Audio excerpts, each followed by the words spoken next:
ராணிப்பேட்டை மாவட்டம் அரக்கோணம் ஒன்றிய கவுன்சிலரின் கணவர் உள்ளிட்ட 4 பேர் இளைஞர் ஒருவரை காவல் நிலையத்திற்கு அருகிலேயே ஓட விரட்டி வெட்டி கொலை செய்த சம்பவம் பெரும் பதற்றத்தை ஏற்படுத்தியுள்ளது. பழிக்கு பழி வாங்க கொலையை அரங்கேற்றியதன் பின்னணி என்ன?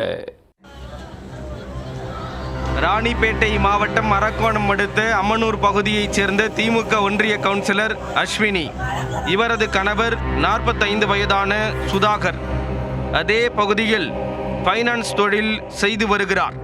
இந்நிலையில் அதே பகுதியைச் சேர்ந்த அவினேஷ் என்ற இளைஞருக்கும் சுதாகருக்கும் இடையே பணம் கொடுக்கல் வாங்கல் தொடர்பாக முன்விரோதம் இருந்து வந்ததாக கூறப்படுகிறது.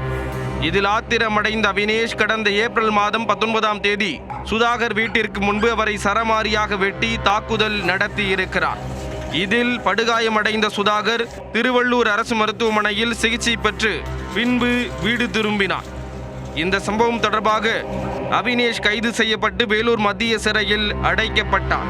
கடந்த ஒரு வாரத்திற்கு முன்பு நீதிமன்ற ஜாமீனில் வெளிவந்த அவினேஷ் ரத்னகிரி காவல் நிலையத்தில் தினமும் கையெழுத்திட்டு வந்தார். தன்னை வெட்டி தாக்குதல் நடத்தி அவினேஷை தீர்த்து கட்ட திட்டம் போட்ட கவுன்சிலரின் கணவர் சுதாகர் அதற்காக நேரம் பார்த்து காத்திருந்தார்.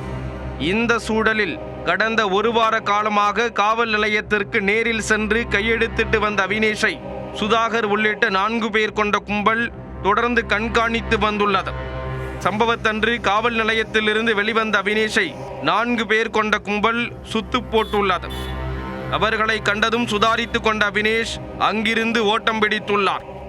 ஆனால் அறிவாளுடன் துரத்திய அந்த கும்பல் அவினேஷை ஓட விரட்டி சென்று வெட்டி தாக்குதல் நடத்த ஆரம்பித்தது. காவல் நிலையத்திற்கு அருகிலேயே வைத்த அவினேஷை அந்த கும்பல் சரமாரியாக வெட்டி சாய்த்தது. இதில் படுகாயமடைந்து இரத்த வெள்ளத்தில் சரிந்த அவினேஷை ரத்னகிரி போலீசார் மீட்டு சிகிச்சைக்காக வேலூர் அடுக்கம்பாறை அரசு மருத்துவமனையில் அனுமதித்தனர். உயிருக்கு ஆபத்தான நிலையில் அவினேஷ் சிகிச்சை பெற்று வந்த நிலையில் அவர் சிகிச்சை பலனின்றி உயிரிழந்தார். இதையடுத்து அவினேஷை வெட்டி கொன்ற சுதாகர் உட்பட 4 பேர் கொண்ட கும்பல் கத்தியுடன் ரத்னகிரி காவல் நிலையத்தில் சரணடைந்தது.